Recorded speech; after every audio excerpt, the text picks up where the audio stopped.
Hello friends, welcome back to my channel. আজ আমি তোমাদের সাথে শেয়ার করব সাদা পোলাওয়ের রেসিপি। বাসমতি চাল দিয়ে আমি এই সাদা পোলাওয়ের রেসিপিটা তৈরি করব।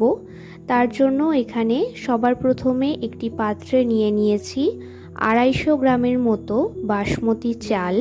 চালটাকে সবার প্রথমে 2-3 বার জল পাল্টে পাল্টে পরিষ্কার করে ধুয়ে জল ঝরিয়ে নেব।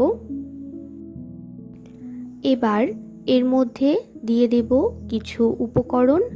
তো অল্প পরিমাণে আমি দিয়ে দিলাম গোলমরিচের গুঁড়ো, 1 থেকে 1.5 চামচের মতো দিয়ে দিলাম ঘি, 1 চামচের মতো দিয়ে দিলাম গ্রেট করে রাখা আদা, আর অল্প পরিমাণে দিয়ে দিলাম রোজ ওয়াটার।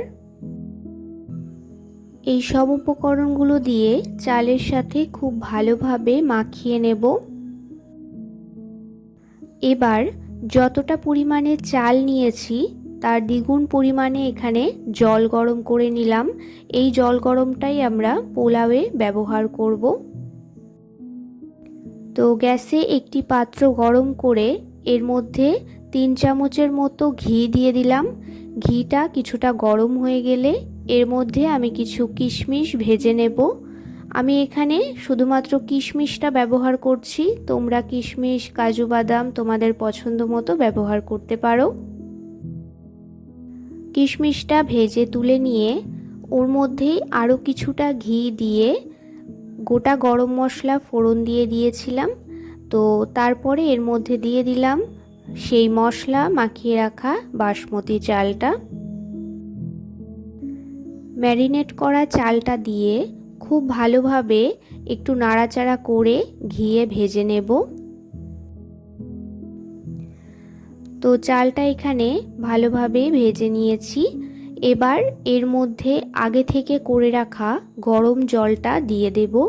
অবশ্যই তোমরা এখানে গরম জলটাই ব্যবহার করো।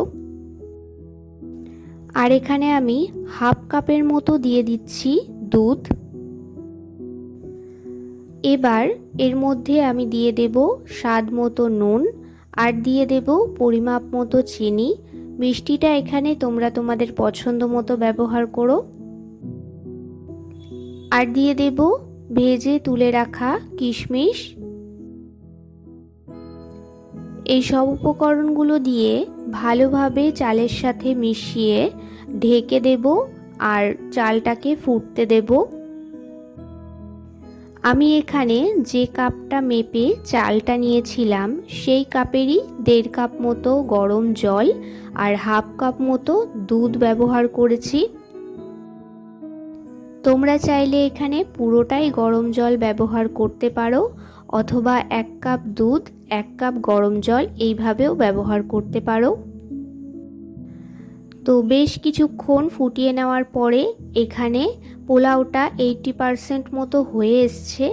এই পর্যায়ে তোমরা নুন মিষ্টিটা একটু চেক করে নিও।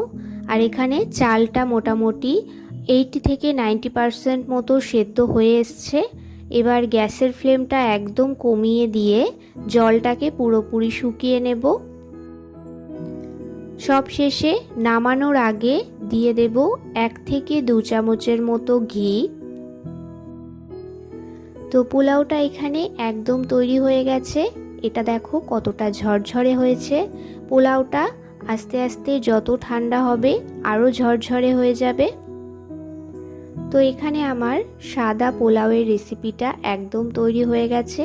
এই রেসিপিটি তোমাদের কেমন লাগলো আমাকে অবশ্যই জানিও। ভালো লাগলে একটি লাইক করে শেয়ার করে দিও। চ্যানেলটি সাবস্ক্রাইব করে পাশে থেকো। দেখা হচ্ছে নতুন ভিডিওতে।